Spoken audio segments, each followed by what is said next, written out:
हम एक ऐसे युग में जी रहे हैं जहां बाहरी दिखावे को अक्सर आंतरिक मूल्यों से ऊपर रखा जाता है। सौंदर्य उत्पादों के निरंतर बमबारी और एक निर्दोष उपस्थिति के लिए सामाजिक दबाव के साथ यह भूलना आसान है कि वास्तविक सुंदरता अंदर से चमकती है। आजकल सुंदरता के मायने बदलते जा रहे हैं। इसीलिए ऐसा कहा गया है कि मेकअप की उम्र में ही धर्म कर्म कर लेना चाहिए। चेकअप की उम्र में कुछ नहीं हो पाएगा।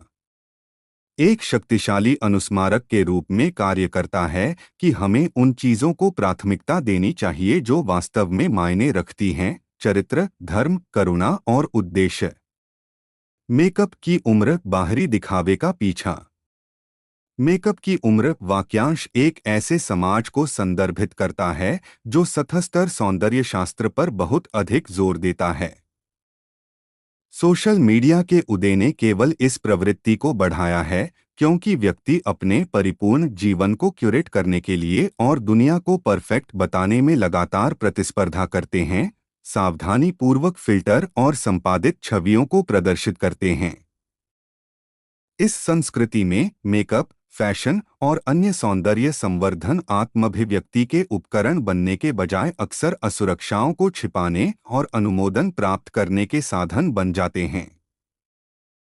हालांकि इसमें कुछ भी गलत नहीं है कि आप खुद का सबसे अच्छा संस्करण बनना चाहते हैं, लेकिन इस बात से सावधान रहना महत्वपूर्ण है कि यह जुनून उपभोग न करे।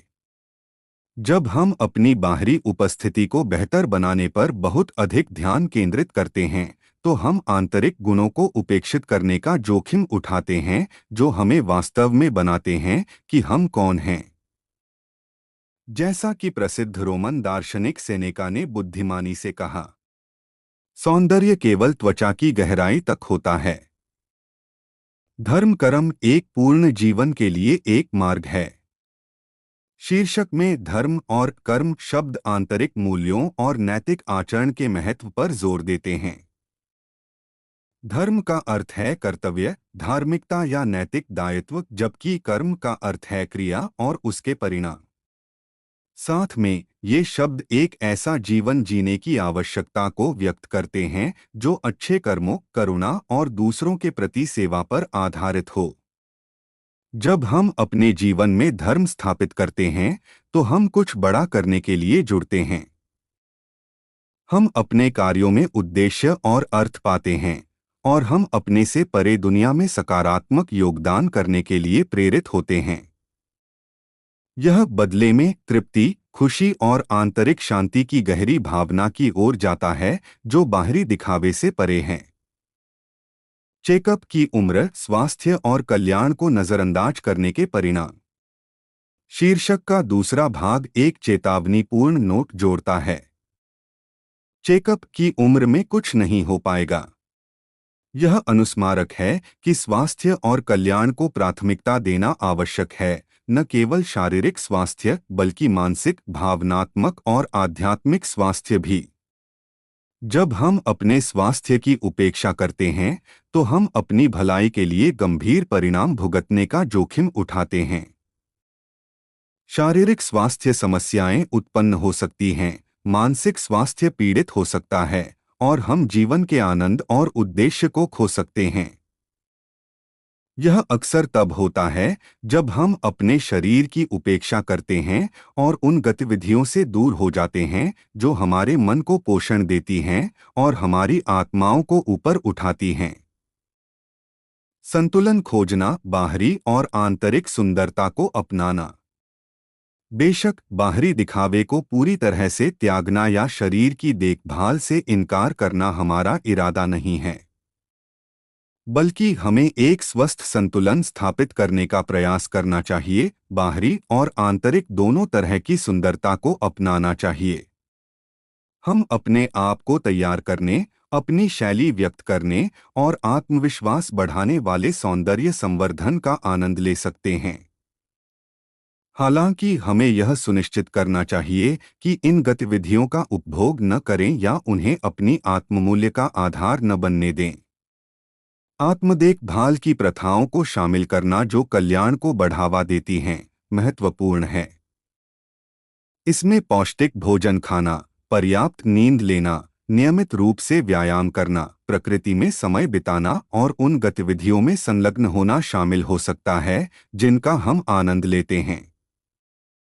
इसके अतिरिक्त हमें अपनी मानसिक और भावनात्मक स्वास्थ्य का पोषण करना चाहिए। ध्यान, माइंडफुलनेस या परामर्श जैसी प्रथाओं के माध्यम से एक सार्थक जीवन जीने के लिए व्यावहारिक युक्तियाँ।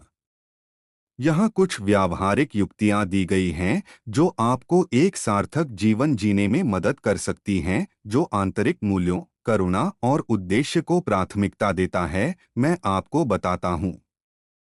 अपने मूल्यों की पहचान करें। आपके लिए क्या मायने रखता है? आप किस चीज में विश्वास का प्रतिनिधित्व करते हैं? एक बार जब आप अपने मूल्यों को जान लेते हैं, तो आप अपने कार्यों और निर्णयों को उनके साथ संरेखित कर सकते हैं। दूसरों के प्रति दयालुता और करुणा का अभ्यास करें। दूसरों के जीवन में सकारात्मक बदलाव लाने के तरीके खोजें, चाहे वह स्वयं सेवा करना हो, जरूरतमंद लोगों का समर्थन करना हो या बस दूसरों के साथ दयालु और समझदार बनना हो। अपने मन और आत्मा को पोषित करें। उन गतिविधियों में संलग्न हो जो आपको खुशी, अर्थ और उद्देश्य की भावना प्रदान करती हैं। इसमें रचनात्मक गतिविधियों का पीछा करना, प्रकृति में समय बिताना, आध्यात्मिक प्रथाओं में संलग्न होना या प्रियजनों के साथ समय बिताना शामिल हो सकता है। माइंडफुलनेस का अभ्यास करें। पल में उपस्थित होकर और बिना किसी निर्णय के अपने विचारों और भावनाओं का अवलोकन करके आप आत्मजागरूकता विकसित कर सकते हैं और अपने जीवन के बारे में अधिक जानबूझकर विकल्प बना सकते हैं। देना और प्राप्त करना सीखें। अपने आप को हमेशा दूसरों से बेहतर न समझें। दूसरों का सम्मान करें और बदले में आपको सम्मान मिलेगा। निष्कर्ष, एक अधिक सार्थक जीवन को अपनाना। मेकअप की उम्र में ही धर्म कर्म कर लेना चाहिए। चेकअप की उम्र में कुछ नहीं हो पाएगा। एक शक्तिशाली अनुस्मारक है कि हमें उन चीजों को प्राथमिकता देनी चाहिए जो वास्तव में मायने रखती हैं: चरित्र, करुणा और उद्देश्य। बाहरी दिखावे के आकर्षण से ऊपर उठकर और आंतरिक मूल्यों को अपनाकर हम एक अधिक सार्थक, पूर्ण और स्थायी जीवन जी सकते हैं। तो आइए हम अपने बाहरी दिखावे के प्रति अपने जुनून को चुनौती दें और आंतरिक गुणों को प्राथमिकता दें जो हमें वास्तव में बनाते हैं कि हम कौन हैं। आइए हम एक ऐसा जीवन जीने का प्रयास करें जो अच्छे कर्मों, करुणा और दूसरों के प्रति सेवा पर आधारित हो। और आइए हम अपने स्वास्थ्य और कल्याण का ख्याल रखना न भूलें, शारीरिक, मानसिक और भावनात्मक रूप से। ऐसा करके हम न केवल अपने जीवन को बढ़ाएंगे, बल्कि दुनिया में भी सकारात्मक योगदान देंगे। दोस्तों, यह वीडियो आपको कैसा लगा? हमें उम्मीद है कि आपको यह वीडियो पसंद आया होगा। अगर आपको यह वीडियो पसंद आया है, तो हमारे चैनल को सब्सक्राइब करें और हमारे अगले वीडियो के लिए हमारे साथ बने रहें। हमारा साथ देने के लिए धन्यवाद। हम आपके साथ और भी अच्छे और ज्ञानवर्धक सामग्री के साथ जल्द ही फिर से मिलेंगे। हमें उम्मीद है कि आप हमारे चैनल को सब्सक्राइब करेंगे और हमारे वीडियो को अपने दोस्तों और परिवार के साथ शेयर करेंगे। आपका साथी एनिमेटेड पंडित जी। आपका समय शुभ हो। धन्यवाद।